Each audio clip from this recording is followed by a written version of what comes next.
All right, guys, it's been a long day, but we are finally here. The finals of the Local Legends Tournament held here at Local Battles Gaming Center in Fort Lee, New Jersey.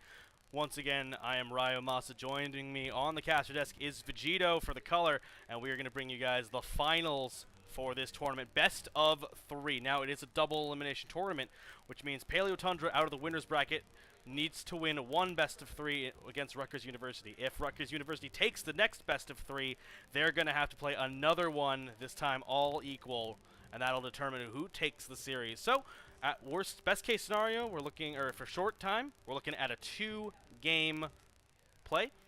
For the longest time scenario, we're looking at 4 to 5 games at the very least. 4 to 5, 6 games maybe. That being said, let's dive right into it. We've got the blue team, Paleo Tundra. Bands coming out, Gangplank, Riven, and Karma. For Rutgers University on the red side, going to be Nidalee, Cassiopeia, and Janna banning away that support. And it's going to be June hovering the Quinn, potentially for the top lane, mid, or carry. We've seen her go a couple different places, maybe in the jungle, but that's going to be Vladimir locked in finally for Paleo Tundra. Yeah, Vladimir is just way too strong in this meta to let it go if it hasn't been banned. That's just how it is.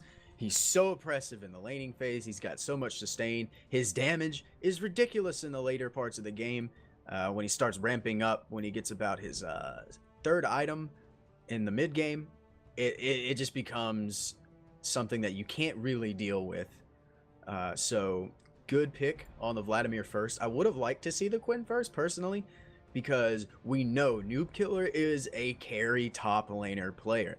Now, Quinn absolutely eats melee top laners. Doesn't matter what your name is, unless maybe I could see an Echo doing well against her, but she just eats carry top laners. So, a pretty big counter pick to hover, just to make a statement in the first place saying if Noob Killer is going to go for some carry style, we can counter that. Yeah, definitely going to be an interesting series so far. We're going to have pretty meta picks coming through. Vladimir, they're going to be the first pick, as we mentioned, for Paleo Tundra. Lucian and Gragas is going to be the double lock in for Rutgers in return, with a Rek'Sai and Sivir picked up for Paleo Tundra. We hover now on the Kled in for Shrew. Unlikely going to be picked. We've seen a couple teams hover Kled and Teemo and other characters for the most of the tournament. Unlikely to see him picked, but hey, you never know if you're going to pull it out. Maybe now's the time to do it. You've got one best of 3 to win it. That might be the time to go. But hovering over to Kassadin now. We'll see what they decide to go on. 23 seconds on the clock. Thresh, Kassadin going to be locked in here for the mid lane. Strong Dog and Apple's going to be playing that Lucian Thresh, that Wife Steal bot lane down here for Rutgers University. Specifically Thresh, that I want to talk about right now in this draft. And I'll bring it around to a point about Kassadin in a second. But Thresh kind of falls into this weird scenario of he can be a situational pick depending on what the enemy bot lane is, which they haven't even picked their support yet. Now, against caster supports like Karma and Sona, who in North America specifically, especially in solo queue, have been very prevalent recently, one hook onto them, and with a bot laner like Lucian or maybe Jhin, you can put a lot of damage out and win a trade outright with just one ability coming in from the Thresh. Now, if you put him against Tom Kench, or maybe a Trundle, or an Alistar, or even a Braum, he doesn't have the same power, especially for engage and disengage like those picks would. So he's sort of less than them, but greater than others. And we do see a Braum coming out to counter that pick.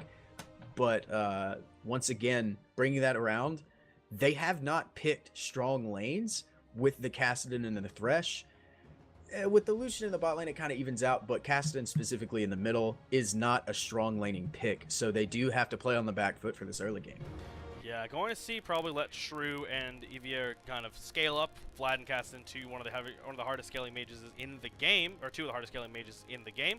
But that going to be said, they've locked in their full comp here for Paleo with the inclusion of the Shen and the Braum. Waiting now on the last pick for Rutgers is the top lane for Noob Killer. And we've seen him play Riven, we've seen him play Echo, we've seen him play a couple of other, I think we've seen him play the Fiora even as well, potentially. But not too sure what's going to be picked out here. Gnar, there it is. The answer to the Shen is going to be the Gnar in the top lane for Noob Killer. Slightly different style than he's used to. Doesn't really play. It's not really play like a carry. necessarily, but we'll see how it goes. That being said, folks, let's roll back into it through the one more time. It's going to be Jun on Shen in the top lane, Fado on Fanch in the jungle on the Rek'Sai, Ivier on Vladimir in the mid lane, Rekery on Sivir in the bot lane with the Necrid on the Braum for Paleo Tundra. For Rutgers University, going to be Noob Killer on Gnar in the top lane, Beautiful Korean on Gragas in the jungle, Cassidy for Shrew in the mid lane, and then Strong Dog and Apples on that White Steel lane. Going to be Lucian Thresh coming in right about now.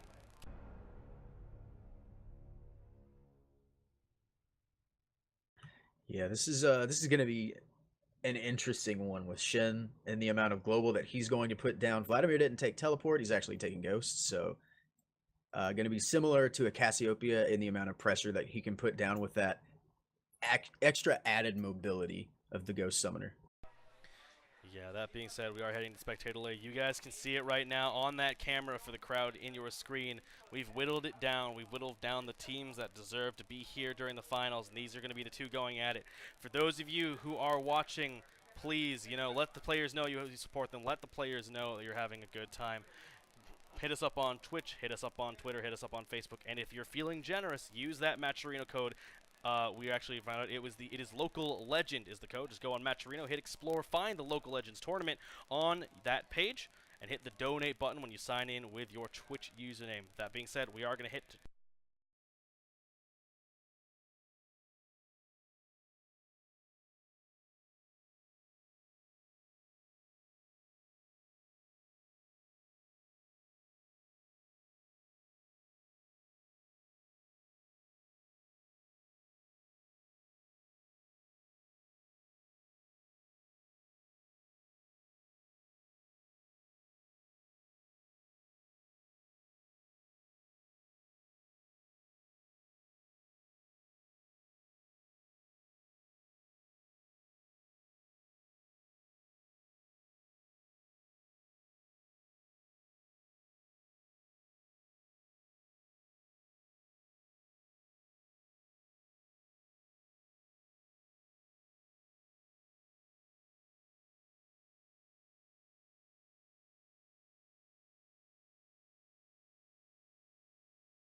All right, folks, welcome to the Rift for the finals in the best of 3 for Local Legends here at Local Battles in Fort Lee. Going to watch Paleo Gaming and Rutgers University head-to-head on the Rift in the best-of-3 finale to our day-long tournament. Good luck, have fun's coming up across the chat, and we will see this one come through just a little bit. Rek'Sai, that is a genuinely weird laugh. Yo, Rek'Sai. Rek'Sai's a pretty strange champion, and it's funny that it's a female because, like, there's no indication of that, especially in the pool party skin. Like, you didn't even... Is that a female? I don't... You kind of wonder. It's a shark. She's a shark. I don't really know how shark biology works for gender assignation, especially when they come from creepy void Deathland. I'd point out something about that skin. The color of, like, the stripes on her back are reminiscent of the ones from whale sharks. So, and those are very non-aggressive sharks, so... I don't know what Riot we're thinking. Well, you know, that's a thing I can say. I say a lot. I don't know what Riot was thinking. Because yeah, Rek'Sai, she does some damage. So I'm not actually sure, Riot. Where are you guys at? Well, they're in California. I'm pretty sure because that's where I want to apply for a job. But that being said, we are moving into standard lanes right now. Going to be pretty even across the board. Looks like Rekery and Paleo are taking that Krug start, but Strong Dog and Apples choosing not to, moving straight for the lane dominance here. Yeah, they want to get the wave pushed in early. They know, okay, Braum, Sivir, they're going to start with the Krugs because Braum actually is really good at enabling early jungles with the amount of tank he has and the concussive blows passive. And Sivir, she can just counter clear the wave really quickly, starting W. So they understood, hey, we have to push the lane. We have to get this early level 2 because Sivir's going to have it if we don't. Yeah, definitely going to... Well, she did hit the level 2, but they hit it just about the same time. Paleo Necrid actually a little bit lower in level at the moment because he didn't get the shared EXP. Oh, the hook lands onto Rekery. Here comes the Flay. Exhaust coming out very quickly, but Ignite onto Necrid.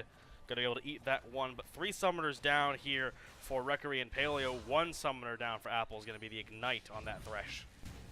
So at this point, any lead that would be created by this Braum being somewhat of a superior to champion than the Thresh is immediately nullified. They blew 3 summoners immediately after that hook was blown. The heal, like, it almost seemed like Sivir meant to take cleanse because of how instant that heal came out, sort of reminiscent to a Captain Jack style cleanse. But nope, it was a heal, forcing the flash away. So the Thresh could not get the Flay off the back end of that, and now the advantage is going to be on this red side for Rutgers. Flash Flay, here comes beautiful Korean though with the gank. The hook lands onto Necrid. He's going to be the sacrificial lander. Still has flash, but that's not going to be enough. First blood for Strong Dog in the bot lane.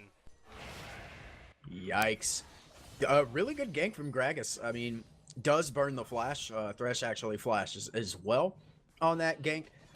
So all summoners are down on the side of Paleo Tundra right now. And knowing that, I mean, the flash was just burned on the Sivir. The Gragas can come down. He can come for the flash. Body slam, engage. Actually ends up getting it on the Braum and forcing his flash. So now he can return gank. There are no summoners in that bottom lane. Did cost them the flashes of both Apples and Korean, but the Ignite is coming up soon, and the heal still up for Strong Dog. This is going pretty well for them in the meantime. Now, okay, so I want to talk about this Shen-Gnar matchup. Specifically, recently, Gnar in the meta has built Frozen Mallet first. We all see it. We all see how they can abuse melee top laners with that. They can chase them down a lane. But Shen doesn't exactly care. With the fact that he can block auto attacks and do that very easily and just get these superior trades as you're seeing right now. And with that being said, as we see something, I don't know if that was a gank. Well, that was an attempted gank on Shrew. He did have to blow the flash to get out of there, but is safe for now. Does manage to escape with his life in the meantime. Interesting. All right, well, as I was saying in the top lane, you do have the Gnar build being kind of obsolete against this Shen. And you're not going to be able to bully him out nearly as much as you would like to. Shen actually deals a lot of percentage health damage with that Q, but we do see another gank. Yep, here it comes again. Coming on to Paleo Gaming. The hook lands just as well. Perfect and true. That's going to be Strong Dog with a beautiful pill again, picking up the second kill of the game. 2-0 on that Lucian, and already spiraling very far ahead. Serrated Dirk to Cull. Well, it looks to me like Gragas went to Walmart and bought a tent before this game started, because he's pitched one at bottom lane, and they're going to take this Infernal Dragon, or Drake, excuse me. I am from NA, I'm not used to that, but we see a gank. Here comes the Noob Killer, going to be able to get away by the skin of his teeth. Walks away just in time to save it. Looks like Referee trying to make something happen here in the battle lane. Going to get the boomerang. Oh my god, he steals it! Referee with the back end of the boomerang takes the Infernal Drake. Oh, wow. That now, okay, now Fadawan understands, all right, Gragas has been bought so many times, they're going to probably go and take Dragon. I need to make something happen in the top lane. Forces the Gnar to back away, gives Shen a little bit of a lane advantage now, and doesn't exactly rely on the Sivir to steal Baron, but what a bonus. Yeah, so Rek'Sai discovered the very slight problem of trying to gank Kassadin with a Vladimir. It doesn't really work anymore. Yeah, this Kassadin has hit 6, so the matchup's going to be a little bit more even. Earlier on, we saw Vladimir pushing in and oppressing this Kassadin, but now he's got this. Maybe he might go here now. Hemo play comes through. The knockup isn't there, but Shrew might get the ultimate. Not going to be able to get away with that Void Walk. Nope, just already had it on cooldown from the engage. Here comes the Rek'Sai. She actually makes the play. Brahm's there to follow it up. And we talked about this last series, about what's really important in this meta is, okay, yeah, you want strong lanes. You want to get the kills in the lane. You want to get the solo outplay. But at the same time, you have the ability to roam still. You have the ability to walk up, maybe like an Afro move, you know, at a level 6 against this Kassadin, and make the Braum play, get the passive down on the mid laner, get a free kill, turn that into some objectives. That being said, it is going to be a kill picked up for them. Turn it into the steal on the Infernal as well, which is beautiful.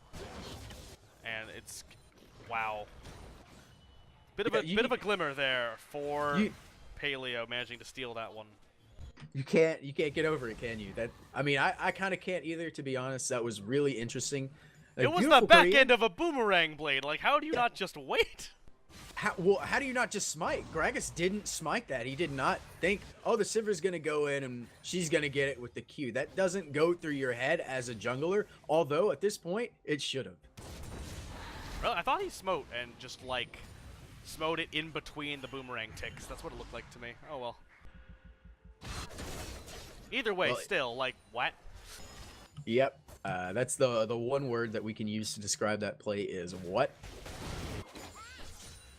Yeah, that being said, though, that does mean the gold lead is a little bit more even than it could be. 13.0 to 12.4. 600 gold lead. But here comes, Fanch is, oh, wow, there comes the Gnar. All right, and Fanch overshot the initial tunnel. But here comes beautiful Korean, gonna knock that one away quite easily. Yeah, Noob Killer didn't have flash.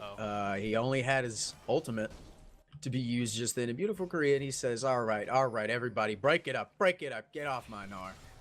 And that cask, just good enough to do that. Yeah, actually it was a very well played cask as well, because Fanch knew that they couldn't get into that one. So he just pushed Korean away while the Raptor buff procced. So he lost both the Raptor buff and the pink ward, and that ward still remains in the Tribush. Efficiency. That's all I'm going to say with that one. Oh, that's a lot of damage coming out from Shrew onto IVR, but uses the pool to dodge the pulse wave. Yeah, if that turret shot would have hit him, he would have been a lot lower than he is right now. He doesn't have the Q stacks just yet. He's not going to be able to heal that up. Kassadin, notorious for chasing people down. Vladimir could have been in a world of hurt. Yeah, did pretty well for himself in that exchange. Did manage to pull out away from the majority of the damage. But Tundra going to move pretty quietly here. That being said, nothing very much happening after the explosive sort of early start.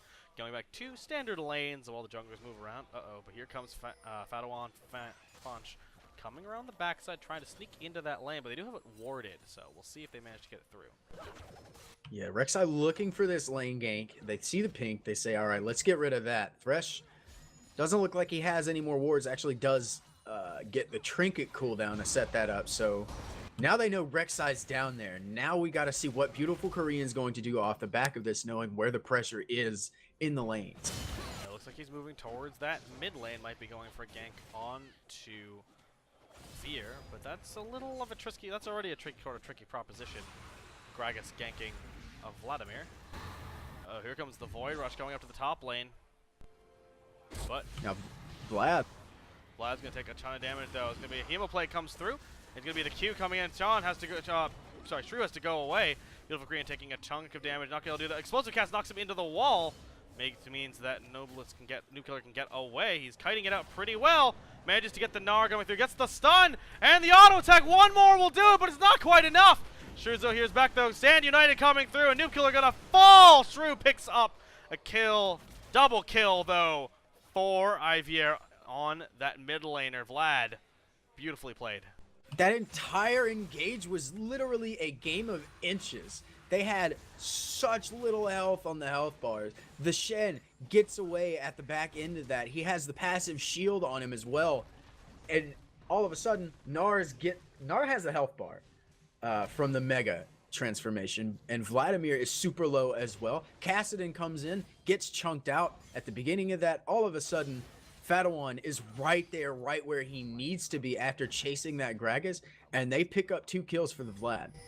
Now that matchup in the mid lane, not going to be as oppressive as Kassadin is at level 6, since this Vlad has completed his Spirit Visage for that healing. Yeah, very true. Then we said Fadawan looking to go for the Ocean Drake here, kind of just getting in the vicinity. Starting it up right now, actually. Going to be trying to solo that one there. Sneakily, very sneakily. Looks like bot lane, though, coming up to help as well. Yeah, good timing there from Fadawan to roam down with the dragon, knowing his bot lane is alone in lane. They have all the pressure, but here comes Thresh. Veer taking a chunk of damage. He's got Ignite. Does have the pool, though. It's going to be the Veil coming through. Teleport going to stop that one pretty quickly. As 4-5 members of Paleo. Here comes Veer back into the wall, into the hook, under the tower. That's going to be Strong Dog picking up another kill. Rekery going to take one more tower shot. That's going to come right through. Unbreakable is going to be coming through, but that's the body slam double coming right there. One more shot will take it, and that's going to be a double kill for Strong Dog. Going to pick up the double kill right there. Oh, and engage in the top lane. Yeah, it is. Noob Color going to take a lot of damage. Jun has to do a pretty good job of chasing this one if he wants to catch it, because Gnar is a slippery little tyke. Manages to bounce over his head and kite away to safety, but that looked very bad for a second.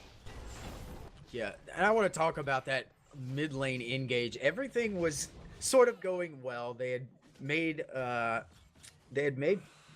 Rutgers University kind of disengage off the back of that. But Gragas saves his cask. He's smart. He says, all right, I know that there are 5 people running at us, but they can't catch up to us. All of a sudden, Ivier walks up in a strange manner, knowing that his pool is down, and B, Gragas still has ultimate. He gets launched into the tower. This allows the Kassadin, who is low, but it didn't seem to matter, and Lucian to chase after that, get a double kill onto the Lucian. Now he's 4-0-1, and he's a dangerous threat. Yeah, a little bit of a gold advantage here for Rutgers University, but objective advantage here as well, as far as nuclear concerns, for Paleo. First Dragon and Rift Herald as well, going over, I believe, to June. Yeah, getting the Rift Herald, getting as much as they can in a situation that isn't exactly terrible for them. It's only at 14 minutes. It's only about 2K, which is super minimal as they set up for a potential dive here. Yep, sure coming around the corner, but oh man, Fanch takes a lot of damage. The hook goes a little wide. Explosive Cast going to knock it in, but Sand United goes on to Fanch. Table play comes out on the rest of the team as well. Ivier's in the back line trying to do damage. Pool's going to come through. Noob Killer takes a chunk of damage. Beautiful Green is going to fall on the front line. Ivier gets the slow. One more will do it. The Prey Seeker comes through, and Fadawan gets a double kill. Those snipes from that Rek'Sai, I was talking about it. It's not exactly the worst situation in the world to be in. 2K gold down. You can still make the counter plays. Beautiful Korean's there. He's going to try and, snuff the dive out, make the counter play onto the play. But if you can somehow counter the counterplay, Lucian's not there. You have 5 people to 4. You have the numbers advantage, the damage advantage. Lucian's the fed one on the team. If he's not there, then that fight goes your way as long as you get a nice engage and a nice save with the Stand United from the Shin. Yeah, definitely true. That being said, they did trade the turret for Strongdog, got the bottom tower, which put them at a 2-tower advantage over Paleo, but that's not a lot in the grand scheme right now. They lost 2 kills. People are catching up in terms of farm and kills. It's only 1,000, almost 1,800 though. Discrepancy still for Rutgers, but it just feels like so much less for the map decisions that Paleo's been making. Yeah, Paleo looks strong. They definitely look stronger than the team we saw in the last series.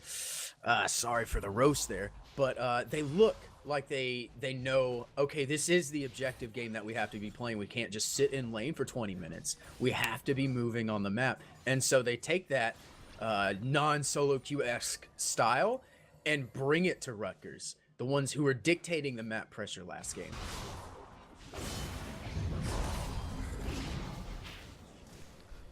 Yeah, like we said, Shrew going to hold the spot lane against Jun in the tower. Going to be able to clear that minion wave before they can take the bottom lane tier 1. Oh, but here comes Ivier, going to be in a little bit of trouble. Explosive cast comes out. I don't know if it's going to land. Ivier gets a lot to do. Double Gnar into the wall, though, but guess what? There's the hook onto Fadawan. He's going to go down. One more will do it. Peterkill is going to get the slow and the stuns. Ivier needs to flash away, but might be able to get out. But that's one more auto attack will do it, and a double kill comes out here for Noob Killer. Quick 2-kill turnaround here for Rutgers. Coming down to the bot lane as well, where Stru has been pushing that one up. Yeah, I thought the Vladimir was going to actually live on the back end of that. Unfortunately, doesn't have the movement speed to get away, especially from the slows coming out from the Gnar boomerang. But the health regen on the back of that ultimate almost made me think he was going to get away.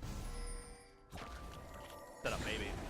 But that's, yep, in that case, Beautiful Green going to steal away a little bit of that jungle there. Dragon respawning in about a minute, going to be pretty close to these recalls. Infernal Drake going to be the second one to come up. I guess Jim found him. That's awkward. Korean? That might not be good. Nope, there goes Paleo Necrid going to jump and throw the Winter's Bite, but Korean and Shrew both have dashes to get away from that. Body Slam and Void walk away. Yeah, now I want to say something about Koreans in general. They have this really bad habit of recalling in some stupid places. We've seen games in the LCK and even back in the OGN days where Korean players would recall and get sniped, get picked off, just flat out die from bad recall situations. And Beautiful Korean there with the Shin taunt doesn't exactly look like he's any different. Oh my god. Did you just make a stereotype that, hey, like LCK player? You know what? I just made a stereotype, and I'm not even sorry for it. Oh my god! All right. That being said, Dragon's up another 6 seconds. Both teams posturing around that side. Noob Killer gets taunted by Jun in the top lane, but nothing much going to come of that. Both top laners do have teleport though, which means they will be able to go contest that one. Looks like they're trying to catch Veer. Oh, body slam misses. Stand United comes through. They blew that early. Paleo Necrid going to be able to force someone through. There goes the box. There goes, but Necrid is a bit too far. Explosive cast him through. Shrew's going to take the kill. Korean's going to take a lot of damage. Has to flash over the wall to get through. Hemoplague goes out. He does manage to pick up the kill, and Veer gets all of his health back real quickly. That's going to be very, very fast turnaround, but looks like Sivir isn't even here yet. That's going to be Rekery coming into the side right now. The hook comes in and lands onto Rekery. He's going to take a ton of damage, but he's in the Spirit's Refuge. Gnar comes out, though. June's going to pick up Shrew, and a double kill comes out for Apples. Oh, not for Apples, for Noob Killer, and a triple kill for the Gnar. That's going to be a full-on ace for Rutgers. And it looked good. They had the Vladimir tanking the turret. Okay, sure. Braum dies at the very beginning of that engage by going a little bit too far in, but they have Vladimir tanking everything off the back of that. He gets a huge Hemoplague. He gets a ton of healing from the Hemoplague, and you're thinking they can turn it around. They've got this. Sivir's coming up. All of a sudden, the Gnar gets there first, and the problem starts. Sivir immediately gets hooked at the beginning of her being in the fight, and that just spells disaster. The Spirit's Refuge looks great, but then once again, they have an answer for it. The Gnar comes in and knocks them completely out of that AoE field, and they just take advantage after advantage off the back of an ace. Okay. Yeah, and the Spirit's Refuge doing a lot of work in that last fight as well, dodging a lot of attacks, but in the end, not enough. The Gnar comes through. Noob Killer picks himself up. A triple kill off the back of that engage as they take both the Dragon and the Tier 2 mid lane turret on top of that, bringing themselves back up to a very nice, comfortable 4,500 gold lead, give or take, at this point. Yeah, looks like it's not a rollover and die situation by any means right now for Paleo Tundra. They do have the globals, they have Vladimir, they have late game insurance, I would like to say. And the Rek'Sai, still very versatile, still very good in team fights. In the late game, she does have that farm alarm that is a global effect, sort of similar to the way that Shen would be. So picks can happen. They can get back into this game. There are ways for them to sustain until the later parts where Sivir and Vlad work. It's not this do or die situation where they need to go in. They can play patient. Yeah, as of right now, though, they are knocking on turrets. Rutgers is going to try and do what it can to knock down turrets one after there, but a taunt lands on a strong dot. Spirit Refuge going to come through, but that's a red buff Lucian that they didn't quite manage to kill off. Korean's taking a ton of damage, and here comes the culling across. Fadawon going to take a ton of damage, and there's the double kill for Noob Killer, going to pick it up, and the turret as well for Rutgers. And just when I say they don't have to go in, get the do or die situation engages, they go for this weird taunt situation where even though they have a turret under them, it's a 4-on-2. They have the ability to dive you. They have the Gnar and Gragas, both who are very tanky right now. They could just dive under the turret, deal more damage to you than you can deal to them. It's just a Rek'Sai and a Shen. You're not dealing with this Sivir or this Vladimir who can turn the tides of the battle. You're against two tanks. Kill them. Yeah, it turns out two tanks tanking the turret have a pretty easy day on the dive squad. That being said, Strong Dog gonna pop. The Youmuu's just kind of back away. Shrew gonna find the ward in the bush with the blue buff. He's attempting to murder. Promptly decides maybe I should get rid of that one. Wow. It started regenning. Shrew prioritized the blue buff, and the ward was like, I'm just gonna heal a little bit, and he was like, you had one hit. One. Don't mind if I get some health back, Mr. Cassidy. Oh my god. Alright, that being said, funny moments aside, this game is pretty strong here right now as far as the showing from Rutgers. Keeping that lead ahead, snowballing it further and further, keeping abreast of objectives ahead of Paleo. They've lost one dragon, they've taken 2 more turrets, and now they're looking for Baron control on the other side of the map. Yeah, they know, they see right now that there's nobody in lanes. Gnar's down alone with the Shen. Of course they're gonna go try and get a pick on somebody. Now they say, alright, we'll just start up the Baron. We'll have Shrew completely distract you. You don't have any vision on the Baron, but as soon as I say that, Blue Trinket comes out. They snuff that out quick. Yeah, pretty easy to find it if you've got those trinkets coming around. But that being said, it does mean they have to force them off the Baron, and they do manage to see them in time. But that threat of the Baron is always going to be there. Yeah, at this point, they have the team fighting advantage with the Gnar and the Gragas. Cassidy is only going to get stronger as this game goes on, and it's going to spell a really tough time for them to get in and get on the priority targets. When the priority targets are Lucian, Cassidy dashing around, and you've got to deal with the Gragas explosive cast getting you off of them. Yeah, let's point out real quick, we've got a couple of anti-Vlad items coming out here. Morel Namicon for Shrew. The Executioner's calling for Strong Dog, trying to keep Vladimir under control. Rek'Sai knows they're there, but she doesn't have the tunnel just yet. Hook lands on the Tavern. That's going to be a Sand United coming through. Their teleport coming in as well for Noob Killer. We're going to Fench taking a lot of damage. Korean's going to take the kill on that one. Here comes the Gnar. The hook comes through, but Ymir's in the back line. Hemoplague's going to come through. He's not quite going to be able to land it just yet, but here comes the ultimate from Braum as well. The Glacial Fissure divining that one. Beautiful Korean is not going to be able to have much impact in the fight. He's already very low, but a legendary kill here for Noob Killer. Going to come right through again. Double kill as well. And they are going to back away.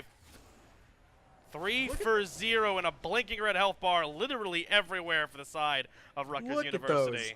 Those health bars are so low. They danced to the very edge of the fight, skirted around, made them stay interested.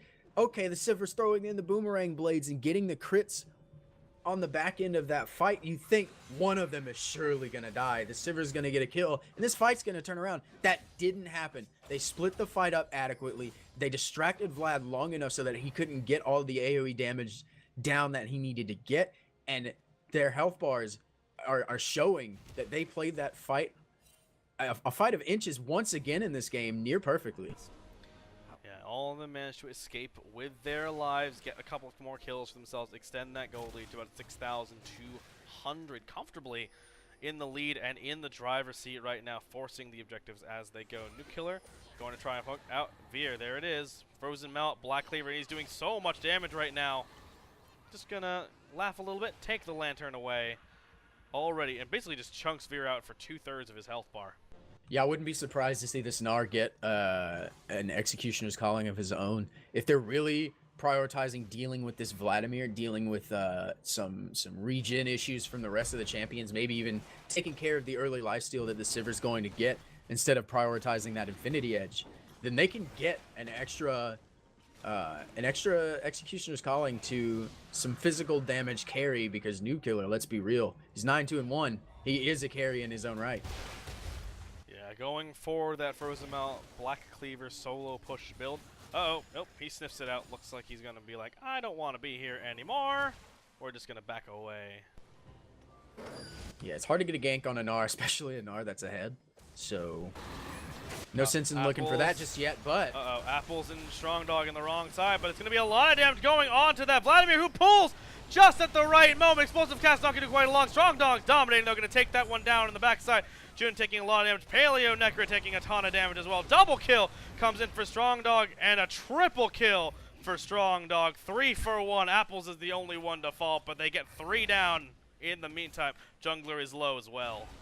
You think you get a catch on a Thresh, and all of a sudden an entire team shows up at your face. It's just not a good day right now for Paleo. Rutgers look like they have the superior pretty much everything, and Sivir is being caught by Nuclear off the back of this. He's already legendary. This isn't going to be fun. That being said, manages to pick up the Sivir, manages to pick up the Baron with ease, and Rutgers now fully sitting back, comfortable in that driver's seat. 8 kills to 21, 52,000 to 44.6 gold. Pretty strong lead against themselves right now. Another Dragon and another Baron to complement that one. They're going to be moving through it as they go along. It kind of disappoints me. I said it earlier and I'll say it again. They didn't need to go for these picks, these little sneaky ways to get back into the game. Let them push into you. Farm your minions. Your name is Vladimir. You are super strong in the late game. Regardless of whether you get the healing off that you would normally get because of the grievous wounds that they're going to be buying, doesn't matter. You still do a ton of damage and you're still a huge threat. And it takes a long time to kill you with that pool. And if you're, itemizing that Zhonya's Hourglass, you have the Sivir crits. You have these ways back into the game later on by fighting.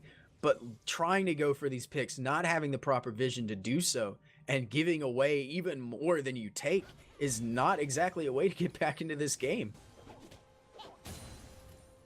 Yeah, waiting as we go. Nuclear going to take that Baron and split push it in the bot lane. Just trying to keep the pressure going as they move through the lanes. Splits all over the place. Going to be much more concentrated in the bottom side of this jungle, because Rekkari can clear those minions very easily. But it looks like Rutgers collapsing on the other side. Yeah, Sivir does have good wave clear, especially with the fact that it's against Baron. Baron nullifies a lot of magic damage, but Sivir's not magic damage wave clear. Only tier 2 turret versus Baron buff. You kind of, by default, in any other game, have to give that away. Yeah, Rutgers pushing in on multiple fronts here, going to push up through this mid lane as well. Culling comes through, takes a lot of damage. Necrin manages to get in position to block the last quarter of it, but Jun takes almost a quarter of his health and damage in the meantime, just from the culling alone.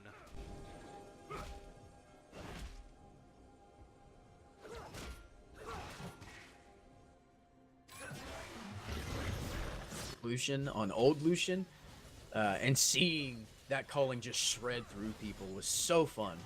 And even now, it's still fun to watch. Here comes the prison coming out. Apple's trying to make sure that retreat is perfect. Shrew gets taunted up underneath, and on the hunt gets popped, but that's going to be Ace Cassidy able to flash and Void walk away. In the meantime, Nukilla in the bot lane trying to do what he can to keep this one going. Gonna headbutt that one. Gnar into the back, and that's going to be a solo kill. Legendary for Noob Killer there in the bottom lane. Gonna take that tower, gonna take the inhibitor as well. There's nothing stopping him right now, but they are coming down to deal with it. Well, that means they're going to have to sacrifice that top in the middle as well. Yeah, there's just no win situation. As soon as the Vladimir dies, you are at a numbers disadvantage, and now Sivir's gonna die too. Boy. Legendary for for Noob Killer right there as well. Sorry, going to take this inhibitor as best as possible. One team in the top, one inhibitor in the mid lane, inhibitor down in the bot lane. This is going to be a 3 inhibitor game coming up pretty soon. There it is. Right goes. Oh, body slam onto Fado on fence. It's going to be the Spirit's Refuge. Hook comes, lands onto Jun mid drive. And he's going to be able to take up the kill on that one. Necron falls as well. Veer's here as well, but can't do very much at all. Nexus Tower number 1 is going to fall down. Hemoplague is going to drop. He's going to get a lot of health back from that one. Boom, back to full health bar, but it doesn't matter. Going to drop all the way down. They are going to keep this one going. Noob Killer is not going to be able to stop him from getting back to the base, but if you take Shrew down from the Nexus turret, doesn't matter though. Rutger is going to take the Nexus in game 1 in the best of 3. Yeah, just a matter of time till it goes down, and there it is. Rutgers looking so good in the macro and the micro. They had the fights completely just to a science almost, with the way that they were engaging and always having an answer for what Paleo had in store for them in those fights. So good victory for them. Yeah, and if there's anything to see, Rutgers making proof on their promise to get a very strong showing here for the finals. We will hope to see them moving on and to the second game. That being said, that will bring us to a second best of 3 if they take the next one. It's up to Paleo Gaming to cement their spot, come back for the 2-game sweep to try and end it in the first best of 3. But that being said, we're heading to a little bit of a break, and we'll be back with game number 2 of the best of 3, the first best of 3 series between Paleo Gaming Tundra and Rutgers University.